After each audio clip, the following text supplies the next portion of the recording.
जय हिंद प्यारे साथियों, कैसे हम सभी। प्रगति परिवार एक बार फिर से आप सभी प्यारे साथियों का हार्दिक स्वागत अभिनंदन करता है। साइंस की 25 प्रश्नों की सीरीज चलाई जा रही है। ये हमारी दूसरी वीडियो है। इसके पहले एक वीडियो हमने देख ली है और ये सभी question previous year UPP, jail warder, UPSI में साइंस के जो क्वेश्चन पूछे गए हैं उनकी एक श्रृंखला है। आगामी सभी एग्ज़ामों के लिए ये वीडियो हेल्पफुल होने वाली है, चाहे रेलवे है, यूपीपी है, मतलब आगे जो भी एग्ज़ाम आएंगे वहाँ के लिए ये वीडियो मोस्ट इम्पोर्टेंट होने वाली है, क्योंकि प्रीवियस ईयर है तो इसी के बेस पे आगे भी प्रश्न बनाए जाएंगे। तो चलिए स्टार्ट करते हैं आज की क्लास को। वीडियो में आप अंत तक ज़रूर बने रहिएगा। चलिए शुरू करते हैं बिना टाइम को वेस्ट किए हुए आज की क्लास को। पहला क्वेश्चन आपसे पूछा जा रहा है, अन्वेषण के दौरान, अन्वेषण का अर्थ होता है जांच, तो जांच के दौरान झूठ पकड़ने के लिए किसका प्रयोग किया जाता है? पहला ऑप्शन है नार्को टेस्ट है, पॉलीग्राफ है, ब्रेन मैपिंग है। तो अगर हमें किसी अपराधी जो झूठ बोल रहा है उसका पता लगाना है तो उसके लिए नार्को, पॉलीग्राफ, ब्रेन मैपिंग, ये तीनों टेस्ट मदद करते हैं। तो जवाब बन जाएगा उपरोक्त तो सभी हो जाएगा। आप यहाँ देख रहे हैं चित्र में, यहाँ पर पॉलीग्राफ टेस्ट किया जा रहा है, पॉलीग्राफ टेस्ट किया जा रहा है। आप यहाँ देखें, एक ऑपरेटर बैठा हुआ है और यहाँ पर जो मैम है इनके हाथ में क्लिप लगाई गई है। अगर इनसे कोई क्वेश्चन पूछा जाएगा तो प्रश्न का जवाब देते समय अगर ये अपराधी हैं तो जाहिर सी बात है इनकी जो ब्लड प्रेशर है वो बढ़ जाएगा और ब्लड प्रेशर का मापन यहाँ से किया जा रहा है। तब हम आसानी से मेजर कर पाएंगे कि ये झूठ बोल रही हैं या फिर सच बोल रही हैं। अगर सच बोलेंगी तो उस दौरान इनका ब्लड प्रेशर हाई नहीं होगा और जबकि झूठ के दौरान इनका ब्लड प्रेशर हाई हो जाएगा। अब ब्रेन मैपिंग से, ब्रेन अगर झूठ बोलना है तो झूठ बोलने के लिए आपको काफ़ी दिमाग लगाना होगा और उससे ब्रेन मैपिंग से पता चल जाएगा कि आप झूठ बोल रहे हैं। चलिए स्टार्ट देखते हैं अगले क्वेश्चन को। अगला क्वेश्चन है कि विश्व का प्रथम संचार उपग्रह कौन सा है? तो दुनिया का पहला संचार उपग्रह ढूंढना आपको। यहाँ आपको दिख रहा है दुनिया का पहला संचार उपग्रह है, अमेरिका द्वारा भेजा गया था। अमेरिका द्वारा भेजा गया 1962 में। 1962 में अमेरिका के एजेंसी है नासा द्वारा भेजा गया और नासा की स्थापना 1958 में हुई है। तो नासा द्वारा भेजा गया था, जो भेजा गया दुनिया का पहला संचार उपग्रह है उसका नाम है टेलीस्टार 1। टेलीस्टार 1 दुनिया का पहला संचार उपग्रह है, अमेरिका द्वारा भेजा गया 1962 में। अमेरिका की एजेंसी नासा द्वारा भेजा गया था 1962 में और नासा की स्थापना 1958 में हुई है। कंप्लीट हुआ हमारा दूसरा भी क्वेश्चन। बढ़ते हैं अगले प्रश्न की ओर। अगला प्रश्न है कि किसमें ध्वनि की गति सर्वाधिक होती है? तो ध्वनि की गति कहाँ पर सबसे अधिक होती है? चार ऑप्शन लिखे गए हैं, पानी है, बर्फ है, वायु है। तो चारों ऑप्शन में आपको ढूंढना है। हालांकि मैं आपको थोड़ा सा बता दूं, जो ध्वनि है, ध्वनि इसकी जो गति का मामला होता है, गति जो सबसे हाई होती है वो ठोस में होती है और ठोस के बाद द्रव में होती है और द्रव के बाद गैस में होती है। तो सबसे कम गैस में होती है और सबसे ज़्यादा ठोस में होती है। और जबकि बात की जाए शून्य कहाँ जाएगी? निर्वात में। तो निर्वात में ध्वनि की चाल बिल्कुल शून्य हो जाती है, जीरो हो जाती है। तो इस हिसाब से अगर हम ऑप्शन बनाएं यहाँ पर तो ऑप्शन हो जाएगा बर्फ में सबसे अधिक होगी। और बात की जाए यहाँ पर ठोस में, तो ठोस में सबसे अधिक होती है और किस में सबसे अधिक होती है?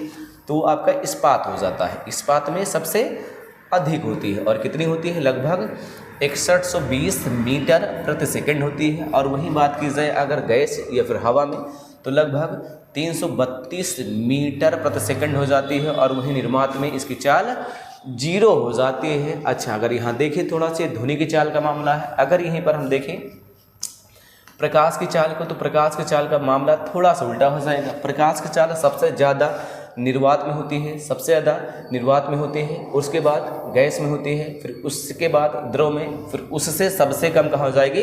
ठोस में। तो इन दोनों का मामला थोड़ा सा उल्टा है। जहाँ हम देख रहे हैं ध्वनि की चाल सबसे ज़्यादा ठोस में, उससे कम द्रव में, उससे कम गैस में और बिल्कुल कम निर्वात में, मतलब शून्य हो जाती है। और वहीं प्रकाश देखें तो निर्वात में सबसे ज़्यादा, उससे कम गैस में, उससे कम द्रव में, और बिल्कुल ख़त्म कहाँ हो जाएगी, जीरो के कगार पर पहुँच जाएगी, ठोस में।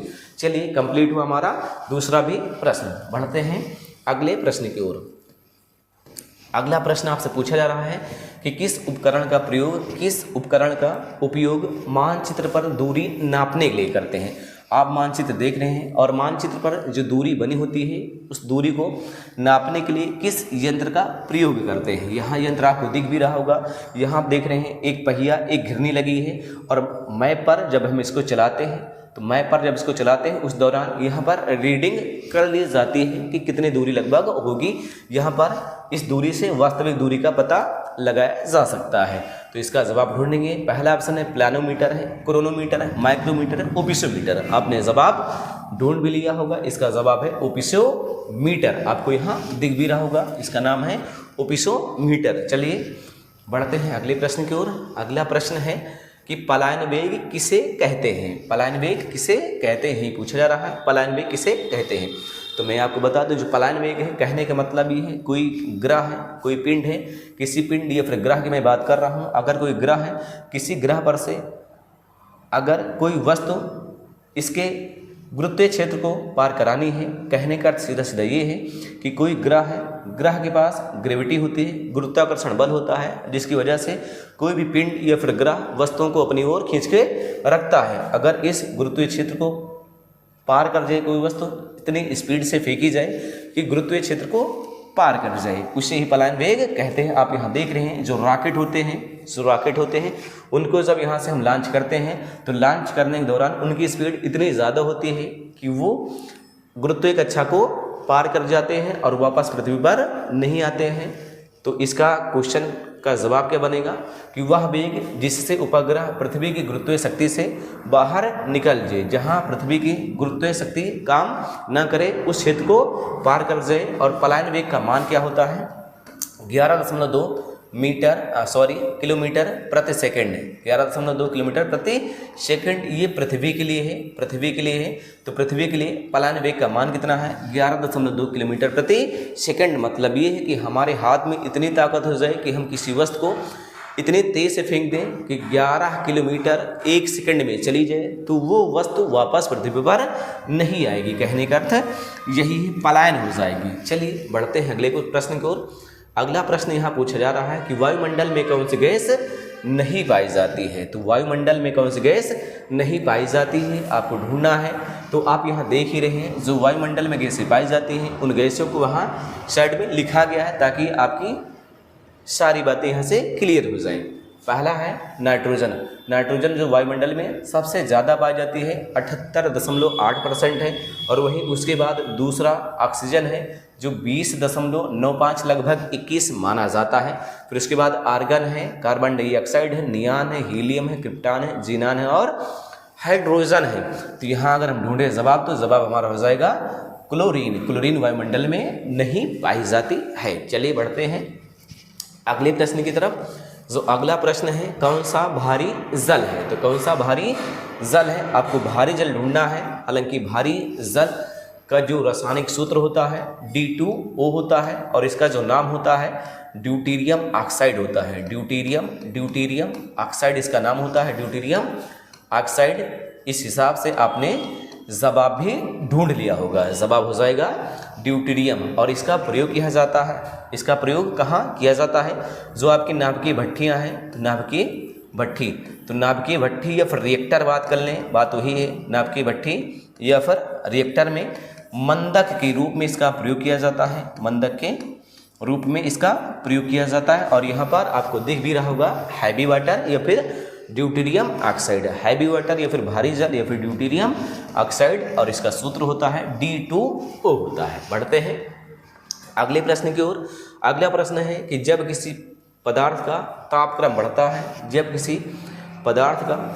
बढ़ता है तब उसके अणुओं के माध्य गतिज ऊर्जा के मान पर क्या प्रभाव पड़ता है। कहने का मतलब ये है कि आप यहाँ समझे एक कंटेनर है, एक बक्सा रखा हुआ है यहाँ पर, और यहाँ पर मान लीजिए कि कंटेनर में कोई लिक्विड भरा हुआ है। अगर इसको गर्म किया जाएगा तो गर्म करने के बाद क्या होगा कि इसके जो अणु हैं मॉलिक्यूल से इनमें क्या हो जाएगी गति होगी, और गति होने की वजह से इनके बीच गतिज ऊर्जा बढ़ जाएगी। तो कहने का अर्थ ये है कि अगर किसी वस्तु को गर्म किया जाए, तापक्रम बढ़ाया जाए, तो उनके जो अणु हैं, अणुओं के बीच गति बढ़ जाती है और गति बढ़ने की वजह से तापमान भी बढ़ता है और गतिज ऊर्जा भी बढ़ जाती है। तो जवाब क्या हो जाएगा कि यहाँ लिखा है कि गतिज ऊर्जा के मान पर क्या प्रभाव पड़ता है, तो जवाब बन जाएगा बढ़ता है। तो गतिज ऊर्जा आपकी बढ़ जाएगी तापक्रम बढ़ाने पर। चलिए बात करते हैं अगले प्रश्न की। जो अगला प्रश्न है, तारापुर में भारत का प्रथम परमाणु रिएक्टर स्थापित किया गया, उसका नाम क्या था? तो तारापुर में भारत का पहला परमाणु रिएक्टर स्थापित किया गया था, उसका नाम क्या है? यहाँ आपको दिख भी रहा है, ये पहला भारत में स्थापित किया गया परमाणु रिएक्टर है। तारापुर महाराष्ट्र में इसको स्थापित किया गया, महाराष्ट्र में स्थापित किया गया था, महाराष्ट्र में। और इसका नाम क्या है? इसका नाम है अप्सरा। इसका नाम है अप्सरा, इसका नाम रखा गया है। हालांकि वर्तमान में यह काम नहीं कर रहा है, 2010 के बाद से ये काम नहीं कर रहा है, ये बंद हो चुका है, वर्तमान में काम नहीं कर रहा है। जवाब हो जाएगा आपका अप्सरा, इसका आंसर बन जाएगा। और आर्यभट्ट आप यहाँ देख रहे हैं, तो आर्यभट्ट भारत का पहला उपग्रह था। बढ़ते हैं अगले प्रश्न की ओर। अगला प्रश्न है कि निम्न में वायु दाब को नापने वाला उपकरण कौन सा है? तो वायु दाब को नापने के लिए हम किस उपकरण का प्रयोग करते हैं? पहला ऑप्शन क्रोनोमीटर है, एमीटर है, बैरोमीटर है, एनीमोमीटर है। तो इसका जवाब आप जान भी रहे हैं, ये आपको दिख रहा है बैरोमीटर है, बैरोमीटर आपको दिख रहा है। तो बैरोमीटर आपका बिल्कुल राइट जवाब हो जाएगा। और जो बात की जाए, यहाँ ऑप्शन डी लिखा हुआ है एनीमोमीटर, तो इससे हम वायु का वेग व उसकी दिशा का मापन करते हैं। बढ़ते हैं अगले प्रश्न की ओर। अगला प्रश्न आपसे पूछा जा रहा है कि कौन सी वेबसाइट 3 आयामी तरीके से, कौन सी ऐसी वेबसाइट है जो 3 आयामी तरीके से 3D का मतलब है कहने का तरीके से विशिष्ट जगह को व्यू और रिव्यू करने में मदद करते हैं। तो किसी विशिष्ट जगह को देखने के लिए 3 डायमेंशन में, तीनों दिशाओं से देखने के लिए कौन सी वेबसाइट मदद करती है? पहला ऑप्शन है गूगल अर्थ है, गूगल मेल है, गूगल डेस्कटॉप है और गूगल वीडियो प्लेयर है। ये ऑप्शन तो आप तुरंत ही हटा देंगे। जो बच रहे हैं गूगल अर्थ है, गूगल डेस्कटॉप है, गूगल मेल है। यहाँ आपको दिख भी रहा है, जो आपको दिख रहा है ये गूगल अर्थ की बात कर रहा है, तो गूगल अर्थ इसका बिल्कुल सही जवाब बन जाएगा। चलिए बढ़ते हैं अगले प्रश्न की तरफ। अगला प्रश्न है पानी का घनत्व अधिकतम होता है। जो पानी का घनत्व है सबसे ज़्यादा होता है, तो यहाँ टेम्परेचर दिखाए गए हैं। जो पानी का घनत्व है, पानी के अणु बिल्कुल पास कब होते हैं वही पूछा जा रहा है। तो आप यहाँ देखें, यहाँ आइस मतलब बर्फ़ है, तो बर्फ़ में जो घनत्व आप दिख रहा है, यहाँ पर अणु दूर हो जा रहे हैं, यहाँ पर अणु क्या है दूर है। तो बर्फ़ वाली कंडीशन में आपके अणु दूर हो जा रहे हैं, मतलब आयतन तो बढ़ जाएगा लेकिन घनत्व कम हो जाएगा। आगे देखें, यहाँ वार्म वाटर गर्म पानी लिखा है, तो गर्म पानी भी यहाँ देखेंगे अणु, यहाँ भी अणु दूर मिल रहे हैं आपको। जबकि यहाँ कोल्ड वाटर है, और कोल्ड कितने पर है? यहाँ 40 डिग्री फ़ारेनहाइट है। अगर 40 डिग्री फ़ारेनहाइट को हम सही करें सेल्सियस में, तो लगभग बनेगा 4 डिग्री सेल्सियस, 4 डिग्री सेल्सियस। और यहाँ देखेंगे आप, यहाँ जल के मॉलिक्यूल्स अणु बिल्कुल पास हैं अदर की अपेक्षा, तो इसका जवाब बन जाएगा 4 डिग्री सेल्सियस पर। जब जल का घनत्व सबसे ज़्यादा होगा तब आयतन सबसे कम होगा। इस बात को आपको ध्यान रखना है, नहीं तो क्वेश्चन आपसे अगला ऐसा पूछा जा सकता है कि पानी का आयतन सबसे कम कब होता है? तो पानी का आयतन सबसे कम 4 डिग्री पर होता है और सबसे अधिक घनत्व कब होता है? 4 डिग्री पर ही होता है। चलिए बढ़ते हैं अगले प्रश्न की ओर। जो अगला प्रश्न है यहाँ है कि कौन सा रसायन आतिशबाजी प्रदर्शित करने के लिए, यहाँ पर करते समय हरे रंग के लिए जिम्मेदार है? तो आप देखते भी होंगे कि जब शादी विवाह या फिर बारात में जब वहाँ गोले दगाए जाते हैं, तो वहाँ ऊपर आपने आसमानी फारी में देखी होगी कि बहुत सारे रंग बिखरे आपको दिखते हैं। वही आपसे पूछा जा रहा है कि आतिशबाजी में जो हरा रंग है उसके लिए कौन सा जिम्मेदार है? तो आप यहाँ थोड़ा सा ध्यान देंगे, हरा ही नहीं हम आपको सारे रंग बता दे रहे हैं कि किससे कौन सा आता है। जो लाल रंग है, जो रेड है, इसके लिए स्ट्रांसियम है, लाल रंग के लिए स्ट्रांसियम है, जबकि ऑरेंज के लिए कैल्शियम है, और येलो के लिए सोडियम है, और ग्रीन के लिए बेरियम है, जबकि ब्लू के लिए कॉपर है, और पर्पल वैगनी के लिए स्ट्रोंशियम या कॉपर दोनों है, और सिल्वर के लिए मैग्नीशियम है, और व्हाइट के लिए एल्यूमिनियम है। इसके हिसाब से आपका जवाब बन जाएगा बेरियम क्लोराइड। इसका बिल्कुल सही आंसर हो जाएगा। उम्मीद है अच्छे से आप समझ रहे होंगे मेरी बातों को। चलिए बढ़ते हैं अगले प्रश्न की ओर। अगला प्रश्न है, यहाँ पूछा जा रहा है कि सर्दियों के दौरान बर्फ में नमक डालने से बर्फ पिघलने लगती है, क्यों? तो सर्दियों में जो बर्फ है आइस है, अगर उस पर नमक डाला जाए तो क्यों पिघलती है, यही पूछा जा रहा है।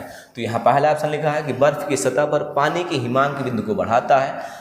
अगला लिखा है कि बर्फ के गहरे अंदर मौजूद पानी के हिमांक बिंदु को कम करता है। अगला लिखा है कि बर्फ की सतह पर पानी के हिमांक बिंदु को कम करता है। फिर अगला है ऊष्मा उत्पन्न करने वाले पानी के अणुओं की गतिज ऊर्जा को बढ़ाता है। जो इसका राइट जवाब बन जाएगा। आप डी सोच रहे होंगे, लेकिन डी का क्या है, गलत है। सही इसका जवाब है से बिल्कुल सही जवाब है कि बर्फ की सतह पर पानी के हिमांक बिंदु को कम करता है।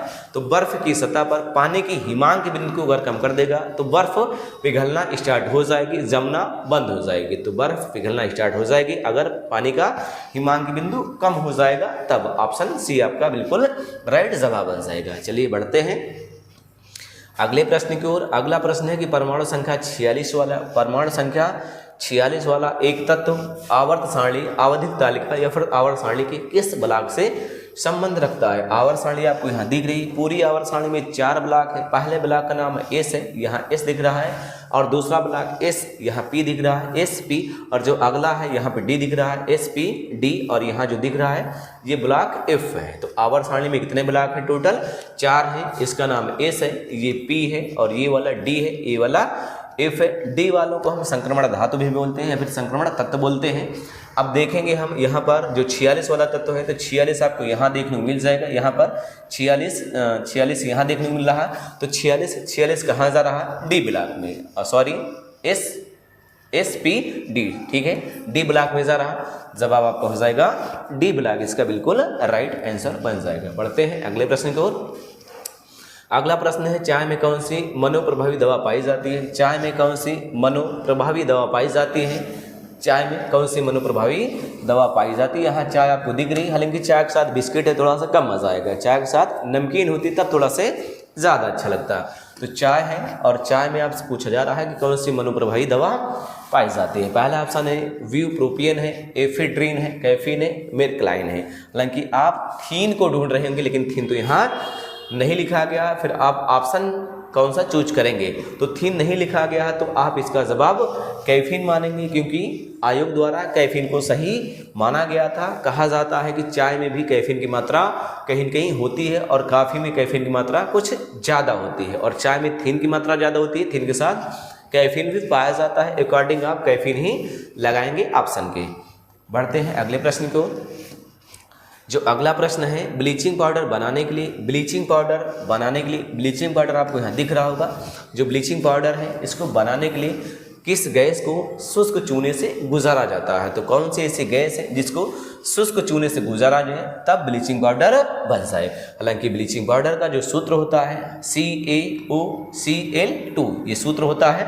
और जो इसका नाम होता है, रासायनिक नाम की मैं बात कर रहा हूँ, इसका रासायनिक नाम होता है कैल्शियम हाइपोक्लोराइड।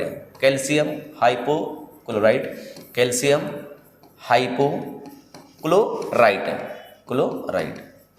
इसका रासायनिक नाम होता है, कैल्शियम हाइपोक्लोराइड। अब यहाँ थोड़ा सा ध्यान देंगे तो यहाँ आपको क्लोरीन दिख भी रही, तो जवाब आपका क्लोरीन हो भी जाएगा। चलिए बढ़ते हैं अगले प्रश्न की ओर। जो अगला प्रश्न है कि कौन सा जिंक का एक अयस्क है?